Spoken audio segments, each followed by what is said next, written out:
정치개혁 관련돼서 윤재욱 원내대표를 비롯한 국민의힘의 악선동에 대한 비판 기자회견을 시작하고자 합니다. 어제보다는 목소리가 조금 돌아왔습니다.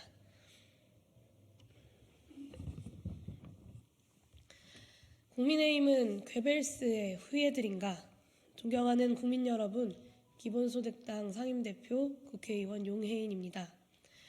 오늘은 국민들이 바라는 정치개혁의 열망을 거짓말로 호도하고 있는 국민의힘의 악선동을 비판하기 위해 이 자리에 섰습니다.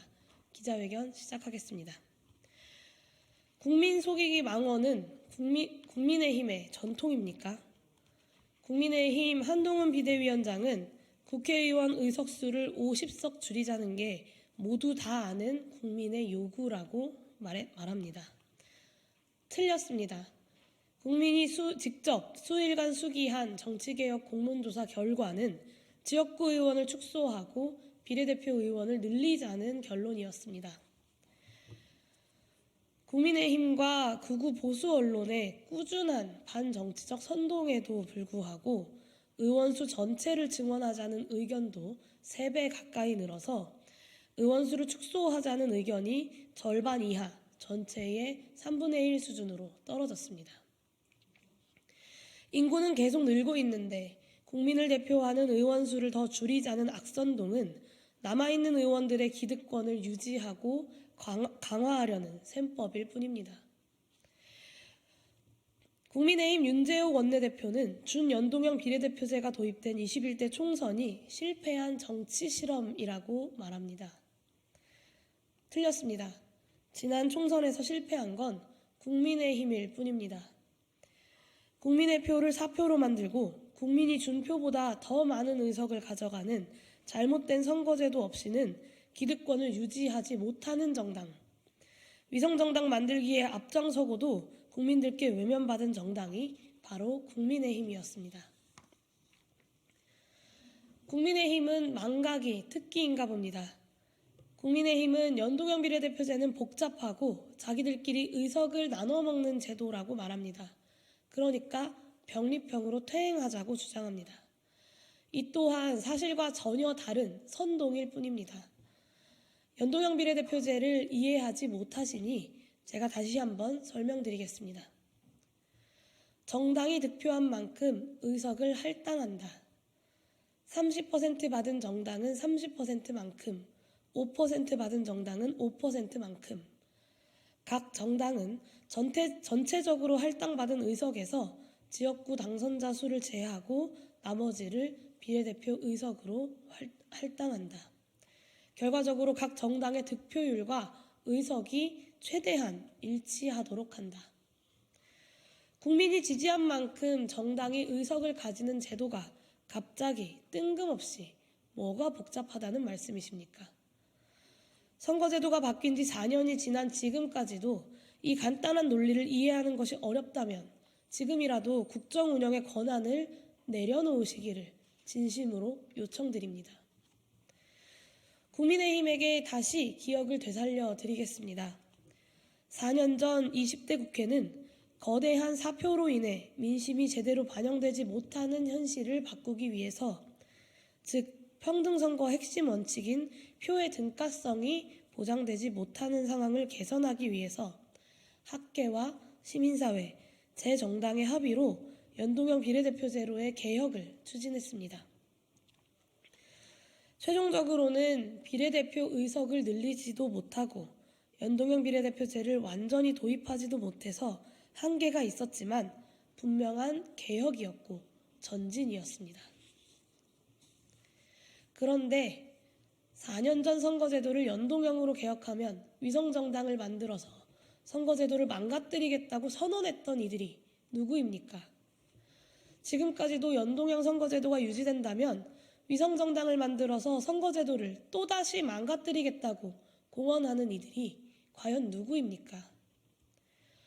거대한 사표로 민심을 제대로 반영하지 못하는 1인 1표 1가치의 평등선거의 원칙이 제대로 반영되지 못하는 잘못된 선거제도를 기껏 개혁의 방향으로 한 걸음 옮겨놨는데 그것을 다시 거대한 사표를 만드는 선거제도로 퇴행하자고 주장하는 이들이 과연 누구입니까?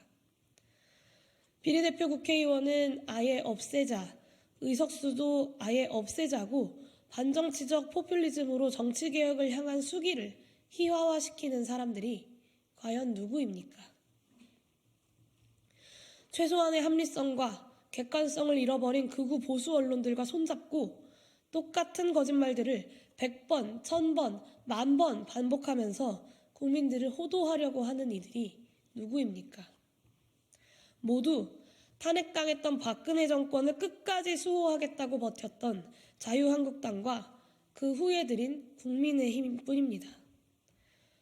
거짓말도 100번 말하면 진실이 된다는 괴벨스의 후예들인가 라는 의심이 들 지경입니다. 만약 국민의힘이 위성정당이 진심으로 문제라고 판단한다면 위성정당 방지법에는 왜 동의하지 않습니까? 막무가내도 이런 막무가내가 도대체 어디 있습니까? 정리하겠습니다. 한동훈 비상대책위원장, 윤재욱 원내대표를 비롯한 국민의힘이 진정으로 두려워하는 것은 야당이 담대하게 단결하고 연합하여 윤석열 대통령 개인에게 부역하면서 사당화되어 버린 민심 대반 정당, 미래 무능 정당인 국민의힘을 22대 국회에서 완전히 밀어내버리는 것일 뿐입니다.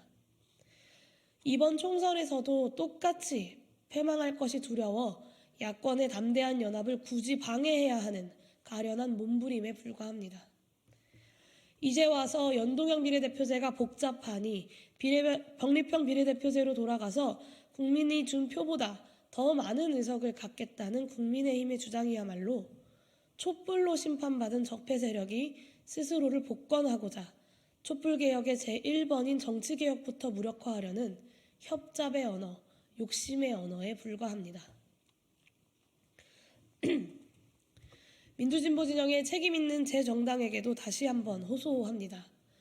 촛불이 요구했던 정치개혁, 국민이 요구하는 윤석열 심판과 정치의 쇄신, 22대 국회 전반기 내에 정치개혁을 완수하겠다는 공동의 약속으로 시작합시다. 일각에서 나오는 캡 적용 확대, 병립형 연동형 반반 적용 논의에 대해 분명하게 반대합니다. 그것이야말로 꼼수이고 개혁을 포기하겠다는 선언일 뿐입니다. 정치개혁이 완수되어야 민의가 국회에 그대로 반영될 수 있고 그 말인즉슨 국민의힘 지지율만큼만 의석수를 가지고 갈 수 있다는 뜻입니다. 언제까지 그들에게 국민 절반의 의사를 대변할 의석을 보장해줘야 합니까?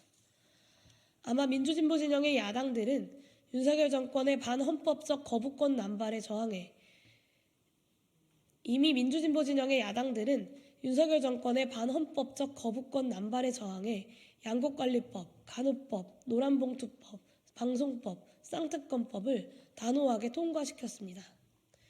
정부의 부작위로 159명의 국민이 목숨을 잃은 참사에 대통령을 포함해서 어느 한 명도 책임지지 않던 정부에 맞서서 이태원 참사 국정조사와 이태원 참사 특별법을 단호하게 추진해 왔습니다. 여당이 대통령 모시기에 열중하고 혁신의 이름으로 기득권 내려놓기에 실패할 때 야당은 해야 할 일에 협력하고 연대하는 데에 주저하지 않았습니다. 여당이 여성가족부 폐지 7원 철구부터 김포서울 편입 같은 설익은 정책을 남발할 때 야당은 국정 운영에 공백을 메우고 민생 정책을 추진하는 데 매진했습니다. 민주진보 진영이 담대하게 연합해 크게 승리하라. 그래야 윤석열 대통령의 폭주를 막을 수 있다. 저는 그것이 민의이고 민심이라는 것을 확신합니다.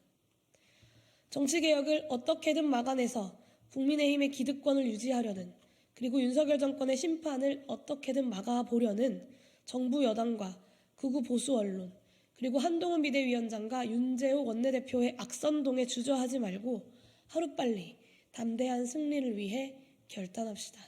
기자회견 마치도록 하겠습니다. 감사합니다.